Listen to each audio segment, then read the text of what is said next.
बांग्लादेश की पुलिस और army student के पीछे पड़ी हुई है। कहीं पुलिस की वैन स्टूडेंट के ऊपर से गुजरती हुई दिखाई दे रही है, तो कहीं हेलीकॉप्टर्स को यूनिवर्सिटी की छतों पर लैंड कराते देखा गया। हजारों लाखों स्टूडेंट सड़कों पर प्रोटेस्ट करते दिखाई दिए। कहीं पर रैली निकाली गई तो कहीं पर प्रोटेस्ट मार्च देखे गए और देखते ही देखते स्टूडेंट्स की इतनी ज्यादा भीड़ हो गई कि उस पर काबू करना मुश्किल हो गया और फिर उन्होंने मजबूर होकर रोड्स, हाईवे और रेलवे सिस्टम को भी ब्लॉक कर दिया। नौबत यहाँ तक आ पहुँची कि बांग्लादेश की सरकार ने पुलिस के साथ साथ आर्मी को भी स्टूडेंट पर काबू पाने के लिए ला खड़ा किया। लोकल मीडिया वैसे तो कुछ रिपोर्ट नहीं कर रहा था, ऊपर से इंटरनेट, सोशल मीडिया और सबसे बढ़कर व्हाट्सएप भी ब्लॉक करके अहम एरियाज में कर्फ्यू लगा दिया गया। और कर्फ्यू भी ऐसा वैसा नहीं, शूट एंड साइट का। कई जगहों पर तो स्टूडेंट के ऊपर डायरेक्ट गोलियां बरसाई गयी, जो वहाँ के सरकार की तानाशाही को दर्शाता है। तो ऐसे में हालात और सुधरते नहीं और उससे भी बदतर हो जाते हैं।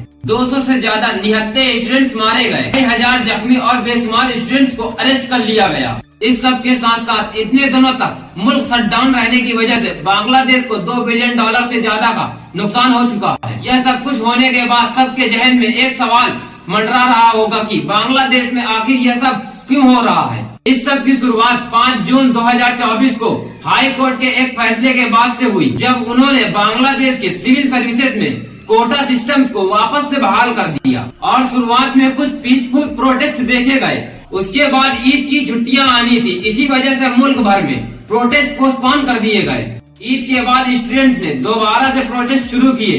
इस बार यह कुछ खत्म करने की डिमांड जाहिर की। वैसे तो प्रोटेस्ट का मकसद सिर्फ कोटा सिस्टम का खात्मा था और देखते ही देखते उसमें और भी कई वजूहात शामिल हो गए।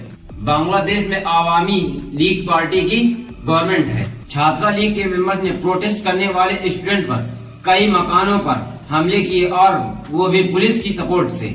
इस मामले पर स्टूडेंट्स जो पहले सिर्फ कोटा सिस्टम के खिलाफ प्रोटेस्ट कर रहे थे, उनमें गुस्से की एक लहर दौड़ गई और साथ ही साथ कई मुकाम पर आर्मी ने यूएन की गाड़ियों को प्रोटेस्टर्स के खिलाफ इस्तेमाल किया, जिससे यह समझा गया कि शायद यूनाइटेड नेशन भी इस सब पर शामिल है। जब यह खबर इंटरनेशनल मीडिया पर चली तो पूरी दुनिया में यूनाइटेड नेशंस का बुरा इम्प्रेशन और यूनाइटेड नेशन ने बांग्लादेश से ऐसा करने की वजह मांगी, जिससे मालूम पड़ा कि यूनाइटेड नेशन ने कुछ गाड़ियां मिशन को रेंट की थी, लेकिन उन पर से लोगो नहीं हटाया गया। अभी प्रोटेस्टर्स का गुस्सा थमा ही नहीं था कि 14 जुलाई 2024 को बांग्लादेश की प्राइम मिनिस्टर शेख हसीना ने कुछ रिमार्क्स मामले को और भी ज्यादा गंभीर बना दिया। उनका कहना था कि फ्रीडम फाइटर्स को अगर जॉब में कोटा नहीं दिया जाएगा तो क्या राजगारों को दिया जाएगा।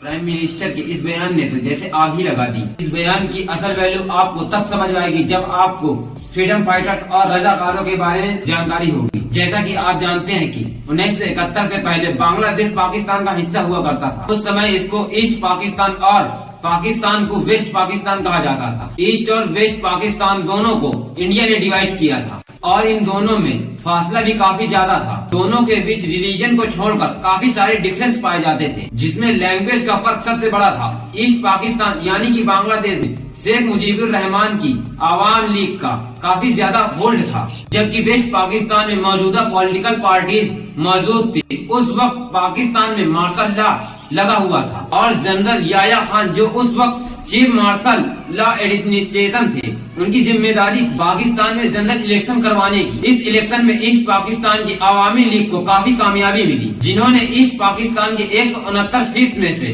167 सीट को क्लीन स्वीप कर दिया।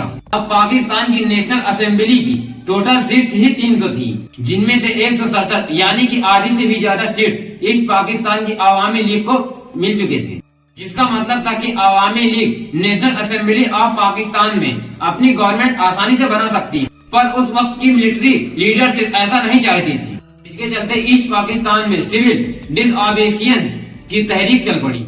इस वीडियो के नेक्स्ट पार्ट में